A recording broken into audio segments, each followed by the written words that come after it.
Oke, saya, sambil mulai aja ya Mas Panji ya, mau ngobrol-ngobrol juga dan ada beberapa hal yang mau saya tanyain buat Mas Panji. Sebelumnya makasih Yap, banyak buat Mas Panji udah mau ngeluangin waktu nih Mas Panji.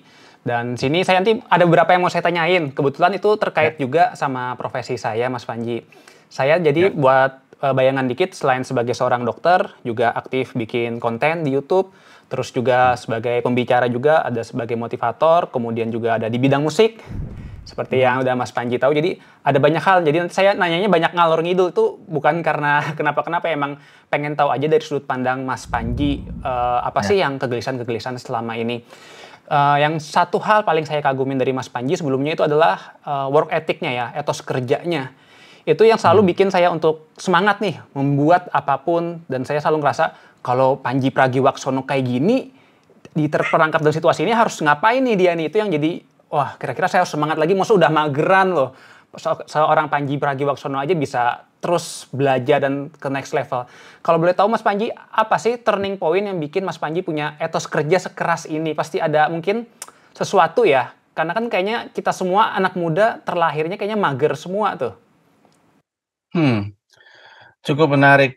Kayaknya ini nggak tahu jawabannya benar atau enggak ya, tapi bisa jadi titik, mmm, nggak titik balik ya, kuliah yang pasti mengubah banyak cara pikir. Karena waktu itu SD, SMP, SMA, masuk sekolah itu terpaksa mengerjakan apapun. Jadi kami itu lebih kayak, ya kita mungkin ya, kita semua, kalau ke sekolah tuh ya sebenarnya nggak pengen dan ketika kita ngerjain tugas tuh sebenarnya juga nggak minat gitu. Kuliah itu satu-satunya, periode pendidikan di mana sayanya juga minat sama apa yang dikerjain, bener-bener tertarik gitu. Jadi rajinnya mengerjakan sebenarnya nggak rajin-rajin banget juga, tapi, mmm, maksudnya namanya juga anak kuliah apalagi tinggal sendiri waktu itu, jadi banyak mainnya. Tapi di situlah kayaknya pertama kali ngerjain sesuatu, kerasa senengnya gitu. Gue seneng ngerjain ini gitu. Gue mau ngabisin waktu sendirian di kamar kosan ngerjain ini tuh mau. Ada beberapa mata kuliah yang nyebelin juga kayak dulu waktu kuliah di seni rupa ada mata kuliah namanya Nirmana 2D sama Nirmana 3D, aduh itu bete banget. Tapi di luar itu ada banyak hal-hal yang, "Oh gini ternyata ya ketika kita ngerjain yang kita suka," gitu.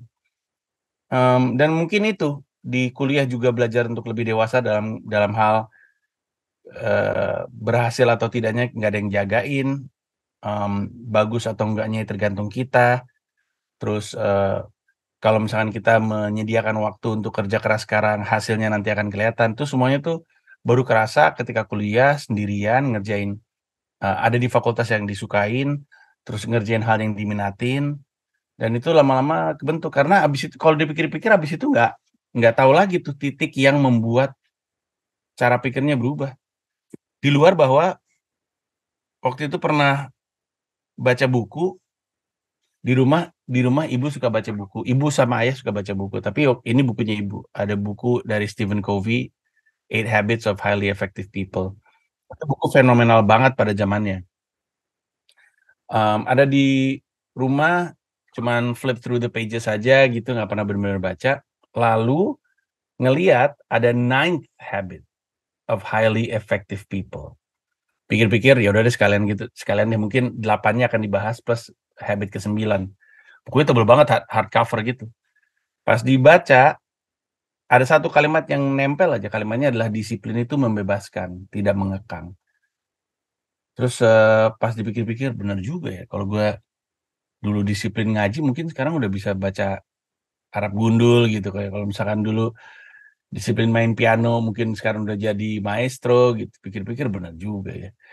Terus udah aja berubah gitu, nggak bener-bener tahu titik tolaknya, tapi 2 hal itu sih yang cukup ngebekas dan ngasih dampak kelihatannya. Saya kan juga sekarang sedang melakukan sesuatu yang benar-benar saya cintai Mas Panji di bidang musik, di bidang kedokteran. Cuman kadang ada kalanya kayak, fuck it, kayak, "Dah capek banget nih, mager dulu ah, mau santai dulu ah," dan akhirnya itu malah berkelanjutan. Nah, sedangkan saya ngelihat Mas Panji kan selama ini work ethic-nya benar-benar yang, apa ya, padet banget gitu loh. Open mic, mau hujan, mau badai tetap berangkat, untuk bisa sekeras itu loh Mas Panji. Karena saya juga Mhm. kebetulan suka banget tuh baca-baca buku terkait ya motivasi, kemudian tips-tips hidup. Cuman seringkali itu muncul godaan-godaan kecil itu Mas Panji, meskipun kita melakukan sesuatu yang kita cintai. Ya godaan-godaan itu kan sebenarnya kan panggilan untuk beristirahat sebenarnya ya, istirahat dulu bentar gitu. Terus ajakan untuk kembali bekerja itu sebenarnya lebih kepada karena ada yang dituju aja. Di sini, kalau misalkan lagi badai, terus lagi angin lagi kencang atau hujan lagi deres atau berangkat open mic, karena misalnya dalam jangka pendek ada show nih bentar lagi nih, gue mesti bagus di show ini karena kalau misalnya show ini bagus dapat peluang-peluang lagi, kalau dapat peluang lagi lebih banyak dapat job, lebih sering manggung, lebih dilihat banyak orang. Jadi ada yang kayak gitunya, tapi dalam jangka panjangnya mikirnya juga ini kalau misalnya gue nggak disiplin hari ini, gue nggak buru-buru untuk jadi komika yang benar-benar matang gitu. Bersyukurnya di sekitar saya ada banyak komika-komika yang saya kagumi kayak tadi malam baru aja. Semi obeyed. Betul. Aduh itu ngelihat dia manggung 1 jam 20 menit, buset bagus banget setnya, terus langsung mikir, aduh jauh banget ini. Jauh banget ya. Dan akhirnya itu membuat membuat berpikir, aduh ini bener deh, kita mesti mesti disiplin lagi. Makanya setiap kali ketemu dengan orang yang menjalani sebuah keprofesian, em, selalu pertanyaannya adalah di bidang profesi itu siapa yang lo kagumin? Sehingga kita tahu ada yang kita tuju gitu. Ketika ini orang nggak punya, orang yang dikagumi di bidang keprofesiannya, di situ kita bisa sedikit banyak menilai bahwa mungkin orang ini bukan ini tempat untuk dia gitu. Kayak misalnya kalau misalnya saya lagi interview kerja, misalnya ada seseorang yang sederhananya desainer deh, ada mau rekrut desainer terus nanya, desainer favorit itu siapa? Kalau dia bilang nggak tahu atau dia nggak punya, sebenarnya agak aneh gitu. Kok bisa dia ngerjain sesuatu tapi nggak punya orang yang jadi patokan gitu. Nah, orang yang jadi patokan ini, target yang kita mau kejar, itu yang membantu kita tetap konsisten, kendati pun kita kena terpaan gitu. Jadi, em, ya itu mungkin ada sense of crisis di benak gitu, pengen bener-bener solid, pengen bener-bener mateng, pengen sesegera mungkin ke sana, em, dan itulah yang membuat dari istirahat jadi ada panggilan untuk balik kerja gitu. Menarik sih Mas Panji, karena sebetulnya saya sendiri Mas Panji, karena di bidang kedokteran itu nggak ada loh figur yang ingin saya tuju. Dan saya kan spesifik ke bidangnya itu bidang seksual Mas Panji. Saya spesialis andrologi, itu bahas tentang reproduksi pria, kesuburan pria. Ya, role modelnya di Indonesia paling dokter Boyke. Siapa lagi yang memiliki role model bagi? Makanya saya biasanya nyebrang tuh ke bidang stand up comedy, melihat etos kerja Mas Panji, meskipun saya sama sekali nggak melakukan stand up comedy ya, saya murni penikmat gitu loh. Tapi dari crossing ini saya justru semakin termotivasi gitu Mas Panji. Ya, dan sebenarnya nggak apa-apa juga. Saya juga kan terinspirasi sama Glenn Fredly. Dia mah stand up comedian juga bukan gitu. Em, tapi itu juga berarti kalau kita benar dalam menjalankan karir, nah ini jadi lebih ke tanggung jawab ya. Kalau kita benar jalanin karir, akan ada orang yang merhatiin kita di belakang gitu. Kayak saya lagi sibuk ngejar Glenn Fredly, lagi sibuk mencoba untuk ngikutin Glenn Fredly. Sampai akhirnya sadar ternyata ada banyak yang ngikutin saya gitu. Oh si gila nih si Bang Panji nih bisa manggung di depan 5.000, 7.500 orang gitu. Yang di belakang pada ngikutin, padahal mah kita lagi asik ngikutin Glenn Fredly gitu. Jadi sebenarnya nggak apa-apa juga untuk nyari role model untuk diambil etos kerjanya misalnya. Tapi enaknya kalau misalkan kita punya seseorang yang bisa dikejar dalam satu bidang keprofesian, akan membantu untuk profesi kita doang gitu. Jadi profesi kita juga gitu. Jadi bukan cuman untuk soft skills-nya doang gitu atau hal-hal yang ada di sekitaran kebutuhan profesi kayak etos kerja, disiplin, mindset. Tapi juga ada yang ngebantu dari sisi keprofesian hal-hal yang lebih teknis gitu. Oke, siap Mas Panji. Terima kasih nih udah mulai agak tercerahkan juga. Nah ini yang mungkin agak poin privat ya Mas Panji tentang branding. Saya ngikutin belajar di kelas.com ya, yang public speaking sama brandingnya Mas Panji. Benar-benar bagus banget, kepake banget ilmunya sampai sekarang. Nah, tentang branding dulu nih. Jadi saya ini kan Mas Panji punya banyak hal yang saya dalami dan ya cukup cukup pakar ya, saya cukup yakin. Satu di bidang dokter, itu yang utama banget. Saya sebagai ahli di bidang seksual dan kesuburan, dan di bidang produksi musik. Produksi musik saya juga cukup serius di situ, dan bidang public speaking saya beberapa kali undang untuk pembicara, motivasi. Jadi agak luas dan itu sering sekali nggak berhubungan. Maksudnya nanti bahas seks, ada bahas tutorial produksi lagu. Agak cukup berjauhan. Nah, dengan kepribadian yang banyak ini, gimana sih kita bikin personal branding yang baik? Apakah harus dipisah-pisah? Ini satu akun Jeffrey Musik, satu akun Jeffrey Dokter, satu akun Jeffrey Motivator. apakah perlu kita pisah atau gimana menurut Mas Panji? Sebenarnya semuanya bisa dipisahin, bisa jadiin satu, ada untung dan ruginya, dan nggak ada jawaban yang paling sempurna, ada jawaban yang tepat untuk sekarang sebenarnya. Jadi kayak misalnya kan sebenarnya kan nggak beda juga ya Jeffrey sama saya ya, karena kan saya stand up juga, ngejuri juga, nulis film juga, ngedirect film juga, acting juga, nge-rap juga. Jadi banyak yang nggak nyambung. Kalau misalnya mau dipisah boleh, itu akan membantu orang-orang yang cuman pengen ngikutin topik spesifik gitu ya. Jadi misalnya yang kedokteran ada tersendiri, yang produksi musik ada tersendiri. Public speaking-nya tentang apa kalau boleh tahu? Banyak sih saya ngasih motivasi-motivasi untuk anak-anak sekolah, kemudian juga tentang buat seputar musik ya. Jadi gimana sih untuk berkarya, semangat berkarya di musik gitu. Oke. Jadi sebenarnya kita bisa punya akun pribadi kita, itu adalah hub kita, semua informasi di situ, semua hal pribadi di situ, dan apapun yang kita tuang di situ, itulah jadi personal brand kita. Orang kan kadang-kadang kalau misalkan senangnya 4, orang nanya, personal brand gue yang mana? 4-4-nya lu konsistenin, orang akan mengenal itu sebagai personal brand-nya. Kayak kalau misalkan misalnya Jeffrey fokus di public speaking-nya juga, kemudian dokter juga, kemudian satu lagi musik juga, maka orang akan mengenal, ya si Dr. Jeffrey ini adalah dokter yang senang bermusik dan juga public speaking-nya bagus, yaitu brand-nya. Dan kalau ditanya siapa lagi ya, dokter yang ngerti musik atau ngerti produksi musik, tapi juga enak diajak ngobrol atau diajak public speaking, terus mereka, ya cuman si Dr. Jeffrey aja gitu. Jadi nggak apa-apa untuk dikenal banyak hal, toh Leonardo da Vinci kan juga gitu, makanya kan ada istilah Vincinian gitu. Jadi orang yang tidak punya kotak gitu, dia ngelakuin semua yang dia mau. Dan nanti dunia akan mengenal dia seperti itu. Ntar biasanya akan ditanya, jadi sebenarnya lu tuh apa gitu. Betul. Kalau saya sih bisa jawabnya, kalau gue sih orang yang senang berkarya dan senang membuat orang merasa. Dan mungkin kelak Dr. Jeffrey mesti punya jawaban itu juga. Kira-kira apa dari produksi musik, apa dari menjadi dokter seksolog, dan apa yang menjadi public speaking yang membuat Dr. Jeffrey senang lakuin tiga-tiganya. Mungkin ada satu payung atasnya. Dan mungkin itu gitu. Kayak saya senang nulis naskah film atau nulis buku, senang ngedirect film, senang acting, senang jadi juri, senang ngajar, senang stand up. Semua itu kalau dipikir-pikir itu saya lakuin karena saya seneng banget bikin orang ngerasa sesuatu. Orang ngerasa terpicu semangatnya, orang termotivasi untuk gerak, orang untuk mikir, orang untuk terharu. Saya seneng naruh perasaan. Jadi kalau orang ngerasain sesuatu dan itu saya yang naruh, saya ikut seneng gitu. Nah, tapi kan kalau kita turunin, banyak banget ini gitu. Dan nggak apa-apa juga. Pada akhirnya kita akan mikir, tapi kenapa ya gue seneng tiga-tiga ini gitu? Apa gitu dari diri gue yang yang tergambar dari tiga keprofesian itu, dan sayangnya itu cuma bisa Dr. Jeffrey sendiri yang jawab gitu.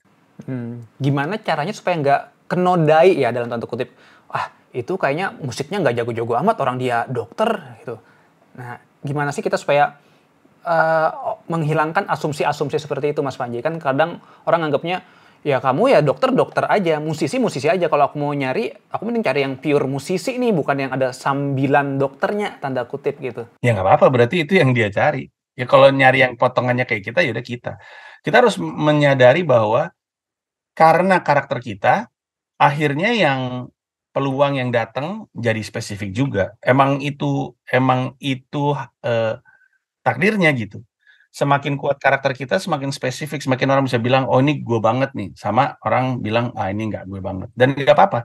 Kalau dia bilang, ya lu mah musiknya mah setengah-setengah karena lu utamanya dokter. Ya mungkin iya gitu. Emang kenapa? Emang kenapa kalau musik gue tidak di level kedokteran gitu. Maksudnya kan kalau dari sisi dokteran mungkin udah tinggi, terus emang harus semuanya sama kan? Enggak juga.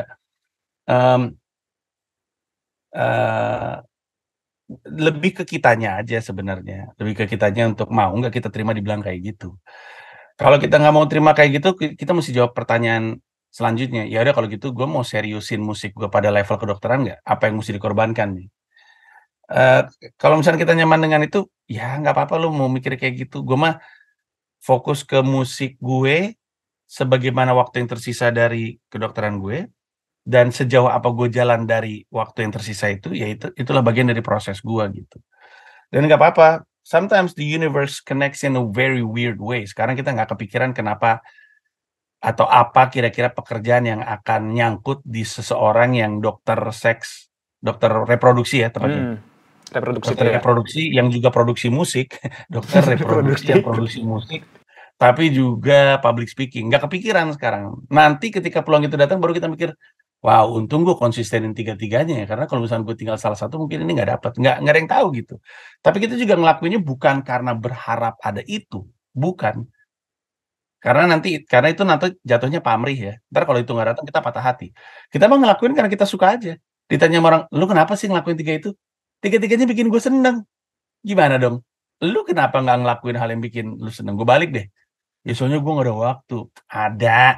Ada. Cuman lu aja males, takut gitu. Iya, Kita betul. fokus lagi ke lu aja deh. Kalau lu nanya kenapa gue ngelakuin ini, jawabannya adalah karena gue seneng ngerjain semuanya. Ketika belum ada yang dikorbankan, kenapa nggak gue melakukan apa yang bikin gue bahagia? Bikin bahagia itu sulit sekali di zaman seperti ini gitu. Pertanyaan gue sekarang gue balikin ke lu. Emang lu cuma suka itu dalam hidup lu? Emang lu nggak ada hal-hal lain yang ada di kepala lu? Kenapa nggak lu kejar gitu? Orang tuh kan tidak ditakdirkan untuk hanya punya satu kotak.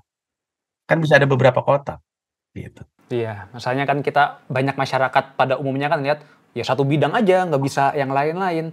Dan saya sih sampai sekarang masih percaya kata-kata Mas Panji kalau sukses atau kaya itu bukan tujuan, tapi dampak dari kita melakukan sesuatu dengan baik. Makanya saya berusaha untuk optimal di bidang musik, kedokteran, dan berharap apa yang saya lakukan ini nanti juga akan mendapatkan dampak-dampak positif banyak hal. Iya, dan ini juga sebenarnya satu tambahan sedikit. Definisi orang terhadap fokus itu agak mesti dipertanyakan. Orang kadang-kadang mikir fokus itu ngerjain satu hal. Padahal realitanya nggak mungkin kalau kita pikir-pikir ya. Masa gue mesti cuma ngerjain satu hal gitu. Sebenarnya kalau kita pikir-pikir nggak mungkin. Nah, kalau di Apple, Steve Jobs, Tim Cook, John Ive, desainer yang sekarang udah keluar, itu punya prinsip. Prinsip yang sama juga prinsipnya, ada satu namanya Greg Hoffman, lagi baca bukunya. Greg Hoffman ini dulu sempat jadi Chief Marketing Officer-nya Nike Global. Fokus itu tahu, gue mesti ngomong enggak sama yang mana. Jadi misalkan ada 10, enggak, sisa 3 nih, dokter, public speaking, sama produksi musik. Ya udah itu berarti fokus kita. Karena nggak mungkin cuma jadi satu hal. Masa kalau misalkan saya seorang pelawak, saya seorang suami, saya seorang ayah, berarti kemudian karena jadi komedian saya nggak bisa jadi ayah yang baik, nggak mungkin jadi suami yang baik, kan nggak juga, nggak boleh kayak gitu mikirnya. Jadi fokus itu bukan berarti hanya ngerjain satu hal, fokus itu tahu apa yang tidak perlu dikerjakan. Kita mesti ngomong sama yang mana nih kata tidak, lalu sisanya itulah yang jadi fokus kita. Oke, menarik Mas Panji. Nah, selanjutnya nih Mas Panji tentang komunikasi ya. Saya tuh mempraktekkan ilmu Mas Panji di kelas.com yang bilang kalau sama anak-anak muda cari tuh siapa jokernya yang bisa kita pegang tuh, kita semacam roasting. Kalau sama ibu-ibu paling enak tuh, paling gampang. Kalau sama bapak-bapak kita harus nunduk dulu. Mohon maaf Pak, kita mau sharing sedikit, diskusi sedikit. Nah, tema saya itu Mas Panji kebetulan tema yang cukup berat ya terkait kedokteran itu adalah masalah seks.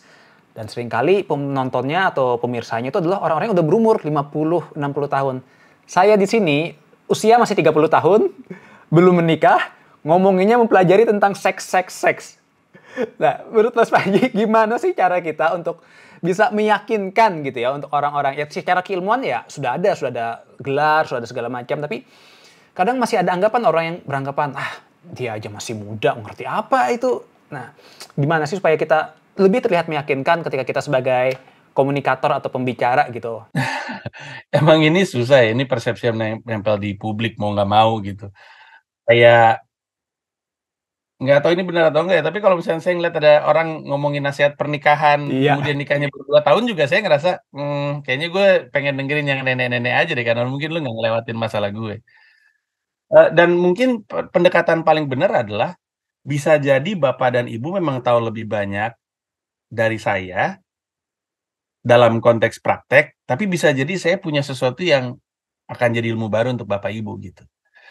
Jadi kita masuknya tuh nggak bilang kita ngerti, kita masuknya dengan bilang saya punya informasi yang mungkin bapak ibu nggak punya gitu. Karena bapak ibu udah praktek, saya udah sekolah gitu. Bapak ibu praktek tapi nggak sekolah, saya sekolah tapi nggak praktek. Jadi kita ketemu di tengah aja gitu. Karena dengan itu kita nggak ngelawan persepsi mereka, soal kita muda, tapi kita memenangkan logika mereka juga bahwa, "Tapi gue juga nggak kuliah soal reproduksi sih," gitu. Nah jadi, ya gitu, kalau sama ibu-ibu mah enak, masih enak diajak bercanda, terus Betul. mereka mungkin agak-agak mulutnya nyinyir-nyinyir, tapi masih bisa dimenangkan gitu. Kalau yang bapak-bapak ini nih yang kita mesti benar-benar masuk dengan pelan-pelan dengan bilang, "Bapak, mohon maaf atas waktunya, mohon izin nih saya ada dokter, usia saya baru segini, saya emang belum nikah," tapi saya udah ginian sih. Enggak, tapi saya belum nikah, saya juga belum berhubungan seks, Mbak dokter, Bapak Ibu sekalian. Saya diminta nih untuk berbagi kepada Bapak Ibu. Nah, Bapak Ibu mungkin udah menjalankan proses reproduksi, tapi nggak ada sekolahnya di situ. Saya belum, tapi saya sekolahnya di situ. Jadi nanti kita lihat nih, siapa tahu kita ketemu di tengah, ada sesuatu yang dari Bapak dan Ibu bisa ambil dari saya. Sebaliknya saya tertarik juga untuk dengar dari Bapak Ibu, mungkin ada sesuatu yang saya bisa pelajarin dari Bapak Ibu. Jadi emang emang mau nggak mau harus coba untuk ketemu di tengah gitu. Yang pasti susah banget jadi public speaker kalau kitanya insecure. Itu susah sekali. Karena insecurity-nya ngisi kepala, sehingga kita hilang fokus terhadap apa yang harusnya kita kerjakan dan harusnya kita ucapkan gitu. Jadi emang masuk tuh harus makanya enak belajar stand up tuh salah satunya itu adalah belajar untuk punya humility gitu. Karena salah satu syarat jadi pelawak adalah harus mau ditertawain, yang berarti harus mau naruh posisinya lebih rendah daripada orang di depannya. Tapi secara umum public speaking juga butuh skill itu, butuh humility. Karena memang kadang-kadang kita akan merasakan manfaat dari humility ketika kita public speaking di hadapan beberapa orang gitu. Berarti masuknya itu dalam tanda kutip lewat bawah ya, jangan kita menampilkan ego kita seolah-olah kita lebih superior dibandingkan orang lain. Jadi kesannya kita merendah, tapi kita menawarkan win-win solution gitu ya, tanpa mendiskreditkan penontonnya gitu ya Mas Panji ya. Betul sekali. Nah, kalau misalnya nih tema selanjutnya nih, marketing versi Panji, MVP. Tapi untuk bidang kedokteran Mas Panji. Mas Panji kalau di mata Panji MVP terkait bidang dokter, itu gimana sih? Karena kan di dokter kita nggak bisa hard selling yang misalnya datang ke tempat saya semua penyakit sembuh. Semua ini bisa ditangani. Kita nggak bisa seperti itu. Gimana sih kita melakukan marketing kalau dari sudut pandang Mas Panji ini sebagai seorang dokter? Pertama-tama semua juga jangan kayak gitu. Semua juga, "Hey, beli produk saya. Hey, beli gelas saya, lampu saya, laptop saya." Jangan kayak gitu juga. Tapi yang kedua sebenarnya pertanyaannya adalah peluang yang ingin didapat sama Dokter Jeffrey apa? Lebih banyak orang datang berobat gitu atau apa? Sebenarnya yang aim-nya dulu, sehingga kita bisa tahu tarik mundurnya. Dikenal banyak Ingat, orang oke, dikenal banyak orang, sebagai berarti dokter yang ahli di bidang reproduksi. ketika dikenal banyak orang berarti dampaknya apa? Dampaknya mungkin saya bisa lebih banyak kesempatan untuk berbicara terkait kesehatan sehingga awareness-nya lebih nyampe, kemudian juga orang-orang jadi lebih tahu tentang bidang saya dan mereka juga kalau ada keluhan bisa datang ke tempat saya, seperti itulah. Kalau ujung-ujungnya di sales, atau ujung-ujungnya jualan, maka prinsipnya adalah prinsip yang sama yang saya selalu bilang sama anak-anak di markas Comika juga. Kalau kita pada ujungnya harus ngejual sesuatu, sementara kita tahu jualan itu capek banget. Jualan itu capek soalnya. Kadang-kadang, apalagi saya orang sales dulunya kan. Jualan itu capek banget. If you're tired of selling, branding. Jadi, kalau kita capek jualan, ya kita branding. Jualan itu kita nyamperin orang. Branding tuh orang nyamperin kita. Nah, berarti sekarang pertanyaannya adalah, kegiatan personal branding seperti apa yang Dr. Jeffrey bisa lakukan untuk membuat orang kenal? Kayak misalnya kolaborasi ini. Pasti ini akan nongol di minimalnya di community tab YouTube saya. Sehingga orang pada nanya, "Ada dokter?" Nanti kan tulisannya gitu, "Gue ngobrol sama Dokter Jeffrey, dokter soal reproduksi seksual, tapi juga suka produksi musik, tapi juga seorang public speaker." Orang yang tertarik, karena pasti banyak yang nggak tertarik, tapi orang yang tertarik penasaran kan, apa ya ini? Terus dia masuk. Nah, itu kan salah satu kegiatan kita melakukan personal branding. Nah, pertanyaannya adalah personal branding seperti apa, di mana saja, sekonsisten apa yang bisa Dr. Jeffrey lakukan untuk membuat brand-nya gede gitu. Dan itu butuh waktu. Saya punya dokter tidur, dokter sleep apnea, Ya, Andreas Dokter Prasojo. Andreas. Nah, Ya, dokter Andreas tuh udah di bidang tidur tuh udah dari lama banget. Saya waktu masih siaran di Hard Rock FM Jakarta, Itu periodenya 2005 sampai 2011. Saya udah pernah wawancara beliau soal itu. Baru pada akhirnya ketemu lagi sama beliau dan em, berobat kali istilahnya sama beliau. Itu baru tahun 2019. Tahun berapa ya? 2020. Tahun berapa ya? Kok jadi lupa? Iya 2020 bener. 2020.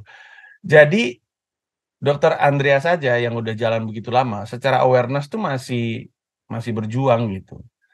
Nah, itu berarti dan mungkin Dokter Andreasnya juga tidak ngelakuin aktiviti secara spesifik ya, karena waktu itu juga di Hard Rock FM juga diundang karena produser saya pacarnya ketemu dengan dokter tersebut sehingga jadi aware. Nah, tapi membangun personal branding itu ya kayak ngerakit Lego set gitu.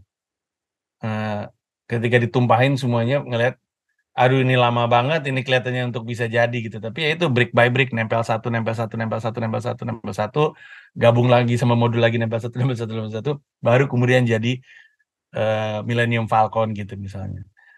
Nah, jadi fokusnya di personal branding, tapi pertanyaannya seperti apa, di mana saja, berapa lama. Nah, itu sesuatu yang mesti dicari tahu lewat proses ketika ngejalaninnya. Konsistensi untuk bisa terus melakukan apa yang kita sukai dan nanti dampaknya akan muncul sendiri sesuatu itu ya. Dan jangan lupa berbagi ilmunya. Jadi bukan cuma bilang saya dokter soal reproduksi seksual, tapi berbagi ilmunya. Karena kan kalau dalam konteks branding, orang yang kan nggak semua orang ya butuh ketemu dokter reproduksi seksual kan. Betul. Tapi yang butuh kan nyari info gitu. Dan mungkin nggak banyak informasi yang tersebar dalam bahasa Indonesia. Sehingga kita bisa jadi penyedia itu dan akhirnya kita terpapar sama orang-orang yang butuh kita. Dalam konteks marketing itu kan kayak funnel gitu, kayak corong gitu. Dari atasnya kita lempar yang gratisan, orang tertarik, nanti kita kasih effort yang lebih susah. Misalnya lu mau newsletter nggak gitu, subscribe newsletternya, tarik lagi terus sampai akhirnya turunannya ke sales gitu. Oke. Nah, itu tadi terkait tentang dokter Mas Panji udah cukup jelas sih kalau saya. Sekarang ke tema yang lain tuh bidang musik ya, produksi musik. Nah, sebagai musisi saya pernah baca tuh buku Indiepreneurnya Mas Panji kan itu juga ada ngebahas ya tentang Oh buset, koleksinya lumayan juga nih. ya udah ngikutin lama banget Mas Panji. Jadi itu kan cerita tuh tentang Mas Panji gimana mempromosikan albumnya, terus memasang iklan Asus atau apa gitu ya di website, jadi dapat pendapatan dari sana kalau nggak salah.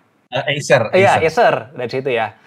Nah, itu kan dulu. Kalau sekarang nih Mas Panji, gimana nih? Apakah ada perubahan nggak sih teknik marketing untuk musisi ya? Karena kan sekarang source of income di samping off air itu kan kita adalah dari album. Tapi album penjualan udah mulai jarang fisik.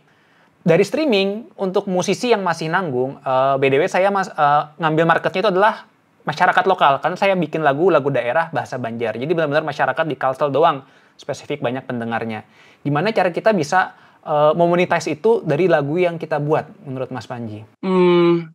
Sebenarnya disclaimer-nya adalah musik itu jauh lebih menantang daripada stand up. Untuk saya pribadi. Karena posisi saya di musik itu nggak sama dengan posisi saya di stand up. Di stand up saya selalu bilang kalau di stand up ini gue tuh kayak Iwake kalau di hip hop gitu. Sementara gue kalau di hip hop itu kayak Yuda Keling kalau di stand up gitu. Jadi stratanya tuh beda. Dan karena itu, dan di luar itu industri juga udah begitu masif, pemainnya begitu banyak. Paling jumlah stand up comedian di Indonesia diperbandingkan dengan jumlah misalnya penyanyi, musisi ya, jangan cuma rap gitu. Di Indonesia jauh banget perbandingannya. Nah, jadi itu satu hal yang kita mesti ketahui. Kedua, sebenarnya sih teknik marketing musik itu nggak pernah berubah, tapi mediumnya yang beda mulu gitu. Kayak dulu sekali, musisi itu kan cuma main untuk dirinya sendiri. Ini dulu banget ya, dulu banget. Musisi itu main untuk dirinya sendiri. Lalu musisi main untuk satu orang di depan dia. Lalu musisi main untuk 14, 40 orang di depan dia. Lalu musisi ini nyebar informasinya ke orang lain. Lalu musisi ini dipanggil ke tempat lain. Musisi ini manggil di situ. Manggung untuk 50 orang. Terus denger lagi, terus akhirnya keliling-keliling, terus udah gitu dia manggung, terus lama-lama dia bilang, gue capek juga nih kalau misalnya mesti mondar-mandir, ada duit jalan nggak, kata si musisi ini. Ya dia dibayar deh gitu. Mulai nih dapat duit jalan. Terus ketika dia dapat duit jalan, tiba-tiba permintaan makin banyak karena musisinya bagus. Terus udah gitu akhirnya orang pada nabrak penawarannya dan akhirnya musisi bilang, gue ambil yang bayarannya paling gede deh. Akhirnya mulai tuh naik tuh bayarannya, terus jadi gede lagi. Lagi sibuk ngelakuin itu, terus dia sadar, gila nih nggak kekejar banget nih, semua orang pada pada banyak yang pengen, gue juga pengen reach out lebih banyak lagi. Tiba-tiba ada industri radio, di mana dalam satu titik kita ketemu bisa sama ribuan orang. Akhirnya musisi ngisi radio. Itu pun sebenarnya ada masalah baru. Aduh, yang dengerin bilang, aduh, gue nggak bisa, masa gue mesti dengerin dia pas dia lagi live mulu? Iya kalau diundang sama radio yang gue dengerin. Kalau dia lagi enggak, gimana nih caranya gue? Kebetulan ada yang menciptakan alat untuk memproduksi, untuk merekam suara dan menduplikasi itu. Musisi kemudian menggunakan itu, sehingga pada akhirnya dia nggak musik radio. Pada zaman itu, radio sempat kesel. Tapi, dan dulu radio itu live. Dulu tuh. Jadi dulu tuh radio itu bukan, dulu radio tidak ada musik. Tepatnya radio itu alat militer dan alat pemerintah. Pemancar Dulu. ya. Iya, emang itu cuman untuk alat yang hampir semua teknologi yang kita gunakan kan sebenarnya kan dasarnya kebutuhan militer, termasuk internet. Internet kan didesain untuk kebutuhan militer. Nah, radio juga akhirnya, wah si musisi nggak mau datang ke gue, ya udah nggak apa-apa gue mainin aja nih musik-musik yang waktu itu mungkin masih terbatas. Tapi karena waktu itu nyanyian si musisi ini bisa ditaruh, kemudian disebarluaskan, itu datang dengan biaya produksi, lalu dia datang dengan harga. Lalu mulai ada industri recording company. Recording company membutuhkan satu perusahaan gede antara satu musisi dengan pendengarnya. Di tengah-tengahnya ada dia. Ini jalan dengan begitu lama dan ini butuh modal gede. Sampai akhirnya internet tiba, akhirnya ternyata ini nggak dibutuhkan lagi. Kita bisa direct ke mereka untuk pada akhirnya balik lagi ke dipanggil dan segala macamnya. Jadi kalau kita pikir-pikir, sebenarnya yang hubungan yang selalu konstan tuh kita dengan pendengar kita. Yang di tengah itu sebenarnya cuma terpaksa. Nah, musisi mesti ingat, gue ini emang, tapi ini keyakinan saya, gue ini emang takdirnya itu adalah untuk bertemu dengan yang suka musik gue. Takdir gue tuh bukan jualan unit musisi itu. Gue dinilai baik dan buruknya sebagai seorang musisi bukan dari berapa banyak stream, bukan dari berapa banyak CD terjual, vinyl terjual, itu terpaksa karena gue butuh orang lain untuk memastikan orang lain bisa dengar dan mengoleksi karya gue. Gue baik atau tidak itu dari ketika gue manggung live di depan dia. Nah, balik ke sekarang. Musisi pada akhirnya, termasuk kalau misalnya di Kalimantan Selatan, pada akhirnya sadar bahwa, oh gue mesti nemu gimana caranya gue bisa ketemu sama orang yang menikmati karya gue. Kesampingkan soal jualan unit karena itu nggak perlu, kesampingkan penghasilan lewat stream karena memang bukan itu yang jadi tujuan kita, apapun yang bisa gue lakukan untuk bertemu dengan orang-orang yang suka musik gue, itu yang gue lakuin. Walaupun ketika gue taruh di YouTube AdSense-nya kecil. Tapi bukan itu poinnya kan menjadi seorang musisi. Musisi itu lupa bahwa sukses dia itu tidak diukur lewat matriks unit terjual. Itu udah saking terpatrinya di industri musik begitu lama. Orang pikir itu matriksnya, padahal enggak. Matriksnya itu kemampuan kita nyentuh perasaan orang. Itu aja. Karena dari zaman batu, emang itu. Waktu itu kan alat musik tertua yang ditemukan adalah kalau nggak salah sih di Leang Sintu, Leang di Sulawesi, yang gua apa gitu. Alat musik pertama itu atau di Jerman ya. Tapi alat musik pertama itu flute. Jadi tulang yang ada bolong-bolongnya itu alat musik pertama. Dan itu ditemukan di gua, menariknya tidak jauh dengan disebutnya dildo ya. Dildo pertama yang ditemukan. Iya bener. Coba cari baca-baca deh. Jadi di gua yang sama ditemukan mungkin sex toy tertua. Orang juga nggak benar-benar tahu apakah itu benar dildo atau enggak. Tapi mereka sepakatnya itu.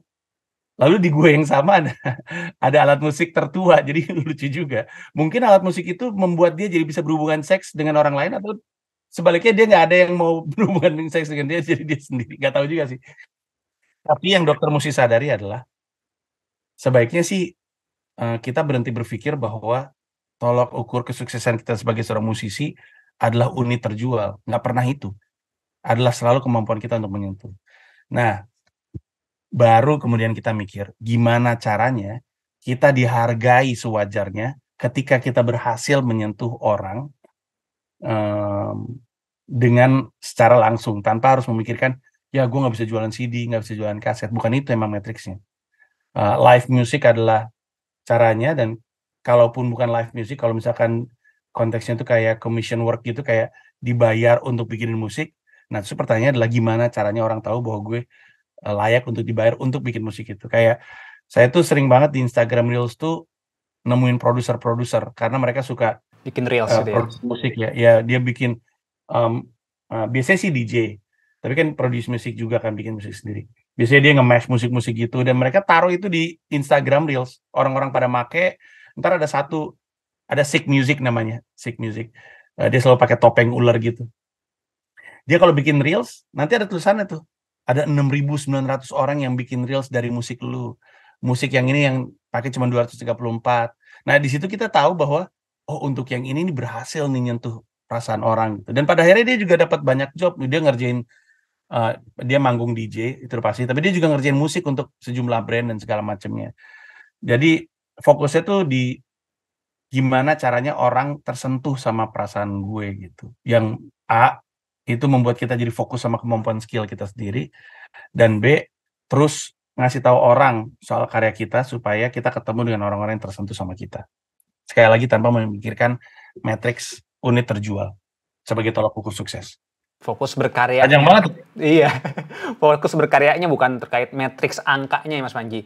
Nah, ini yang menarik lagi Mas Panji. Gimana untuk kita bernegosiasi ya sebagai seniman, terutama ketika kita itu belum menjadi orang yang memiliki value yang sekelas Panji Pragiwaksono ya. Ditanya nih misalnya, Dr. Jeffrey jadi pembicara ya di tempat aku ya, berapa biayanya?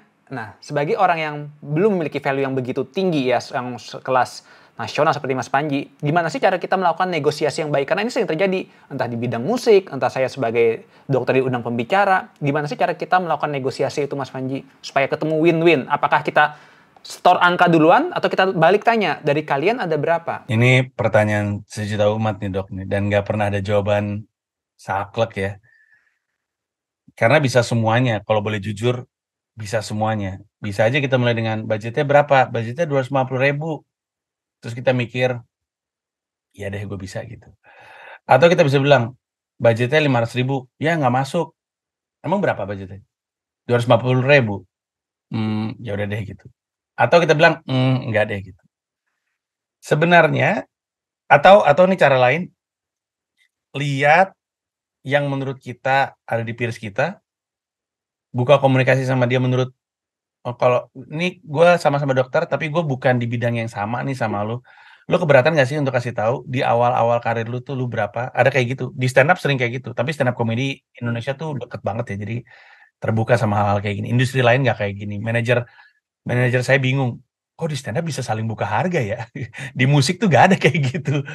Tapi kalau misalnya camaraderie-nya di dokter itu cukup oke, walaupun setahu saya agak-agak banyak politisnya juga. Kok tahu? Iya, karena saya kan dulu kan aktif bukan dulu, maksudnya kan karena aktif di Yayasan Oh Kanker, iya, jadi ya ngangkat. Yang saya sempat ada bersinggungan kasusnya itu juga Mas Panji cerita itu ya. betul sekali. Tapi bisa pakai cara itu. Tapi sebenarnya yang paling penting bukan itu. Yang paling penting adalah apakah ketika kita naruh harga, kita bisa deliver lebih dari harga yang kita berikan. Sebenarnya poinnya itu.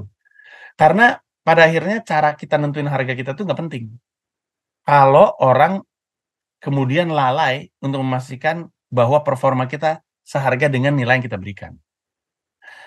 Itu yang paling nggak pernah dipikirin orang. Maksudnya orang yang lagi nego harga ya, selalu mikirinnya harga gue. Tapi sebenarnya yang jauh lebih pentingnya adalah setelah lu dibayar sekian, bagaimanapun caranya kita nentuin harga, performa lu tuh berapa nilainya. Nah, itu yang akan membuat pada akhirnya harganya layak berapapun itu. Misalnya dokter masang harga liar aja karena mau nanya nggak ada yang mau jawab, nggak ada patokan. 10 juta.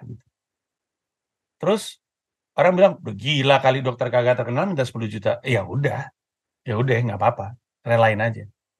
Tapi giliran dapat 10 juta, performanya pastiin 10 juta tuh minimal.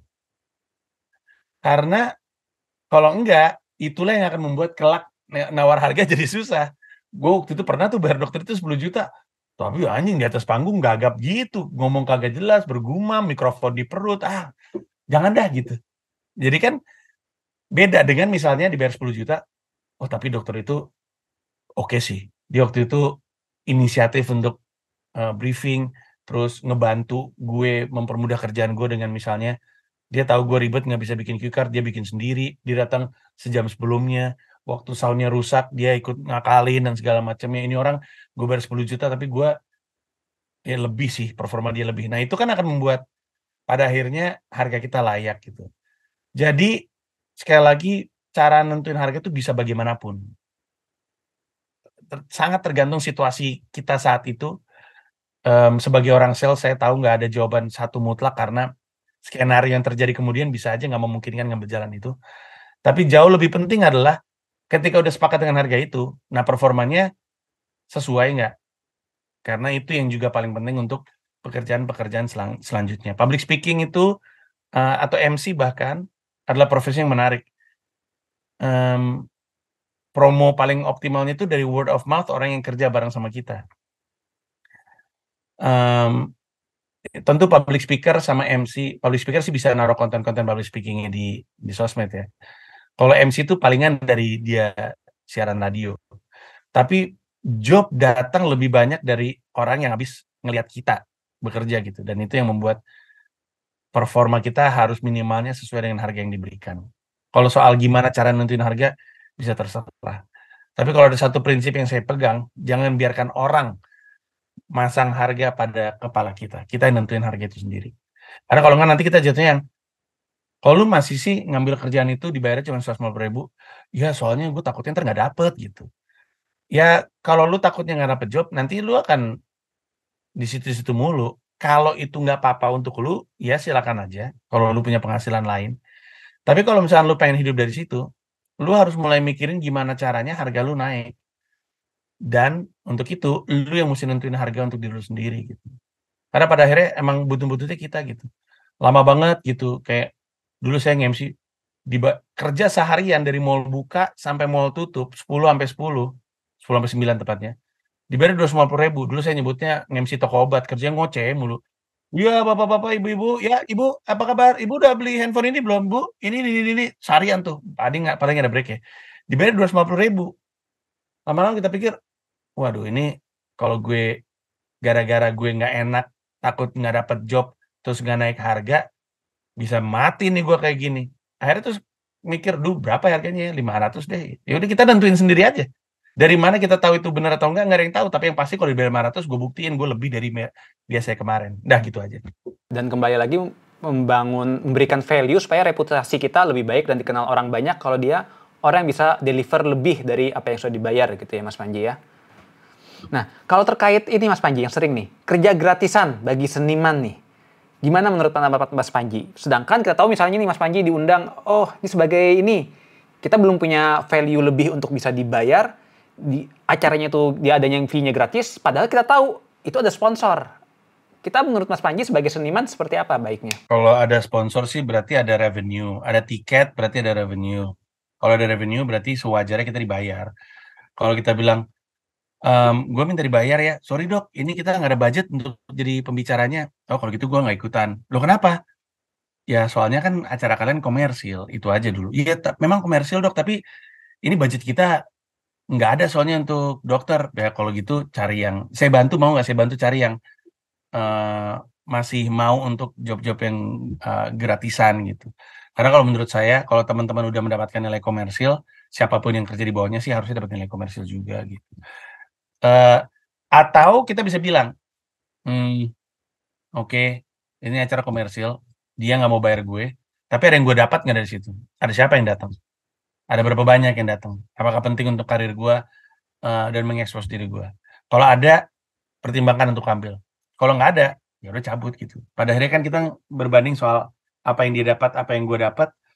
Habis itu kita ngambil keputusan sendiri. Jadi ngeliat juga ya dari berbagai aspek ya di luar dari uang tadi seperti exposure tadi ya Mas Panji ya. Oke Mas Panji, udah cukup banyak nih kayaknya udah nanti mau siap-siap juga Mas Panji ya. Boleh pesan terakhir nggak Mas Panji nih untuk saya nih dari sudut pandang Mas Panji mungkin biar bisa semangat terus. Salah satu kendala terbesar orang yang seneng banyak hal adalah bingung soal mana yang mesti difokusin. Ini paling sering. Dan sebenarnya ketemu dengan banyak orang yang suka banyak hal aja menggambarkan bahwa emang kayaknya orang juga tidak selamanya ditakdirkan untuk jadi hanya satu hal gitu. Jadi nggak apa-apa. Kalau ada yang ngerasa dirinya hanya nyaman ngerjain satu hal, berarti itu baik untuk dia. Tapi ketika ada orang yang nyaman ngerjain banyak hal, bukan berarti dia gila gitu, dan bukan berarti dia aneh. Semua individu itu spesial. Kalau emang dokter nyaman dengan itu, jalanin aja yang dokter suka. Bottom line, do whatever makes you happy.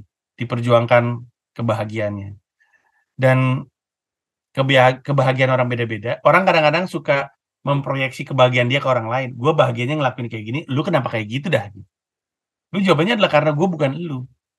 Nah, kadang-kadang ocehan dunia tuh bisa kenceng banget tuh menerpa kita, Dok. Tapi yang paling kenal kita tuh cuma kita, dan kita lakuin aja apa yang bikin kita bahagia. Karena kalau dipikir-pikir, ya kan di luar bunuh diri itu dosa. Tapi ngapain juga hidup kalau nggak happy gitu. Ngapain gitu, perjuangkan apapun yang bikin kita bahagia. Itu aja titipannya untuk dokter. Siap. Makasih banyak Mas Panji pencerahannya. Oh iya nih Mas Panji, ini ada teman saya nih, dia kameramen, katanya minta dinasehatin. Dia nih Mas Panji, S3 sarjana bokep. Sini. Dia ini Mas Panji kan S2 sarjana bokep ya di podcastnya. Ini nih S3, dia ini penjahat kelamin Mas Panji. Dia tuh galau terus nih katanya. Enggak dong. Apa? Ya, Mas. Tapi cairan tubuhnya tidak kesedot keluar, saya lihat sebagai sarjana. Iya, Bang. Aman apa? tuh. Ya enggak, cuma minta quotes yang menampar lah buat anak muda zaman sekarang lah. Anak muda tuh ini S3 bokep. Ya enggak lah, Bang. S3 bokep. Enggak, buat anak muda aja. Ya suka overthinking lah. Oh, wow. Iya. Iya. Masalah hidup lah, kayak kerjaan dan lain-lainnya lah. Bagus juga pertanyaannya. Mikir banget nih, Ji. Stand up comedian itu ya, atau mungkin public speaker ketika naik ke atas panggung, itu dia biasanya suka overthinking. Dan wajar. Karena setiap public speaker atau stand up comedian ketika naik ke atas panggung, dia tuh masuk menuju ketidakjelasan. Nggak jelas tuh apa yang akan terjadi. Setiap panggung tuh nggak pernah sama. Tapi untuk saya pribadi, yang membantu saya nggak overthinking adalah balik untuk fokus pada yang mesti gue kerjain apa. Yang mesti gue pikirin justru apa. Karena kalau gue lalai untuk ingat soal ini, justru keadaan akan berjalan dengan berantakan di atas panggung. Jadi gue fokus sama joke gue yang mesti gue omongin apa. Gue fokus sama materi yang mesti gue bahas apa. Ketimbang fokus sama orang suka gue atau enggak ya. Orang pada ngantuk nggak ya. Gue dianggap membosankan nggak ya. Gue cukup menarik nggak ya. Ini nggak ada yang tahu nih jawabannya nih. Tapi yang gue tahu, gue mesti ngomong sesuatu. Nah, overthinking mungkin bisa diatasi juga dengan itu. Kadang-kadang kita overthinking karena kita lagi mikirin hal-hal yang enggak dan terutama yang nggak bisa kita kontrol. Jadi kita papah aja, kita pikirin, oke, di antara begitu banyak yang membuat gue overthinking, yang dalam kuasa gue yang mana nih? Buang yang lain, fokus sama yang itu, sehingga thinking, tapi nggak over-over banget. Stoicism.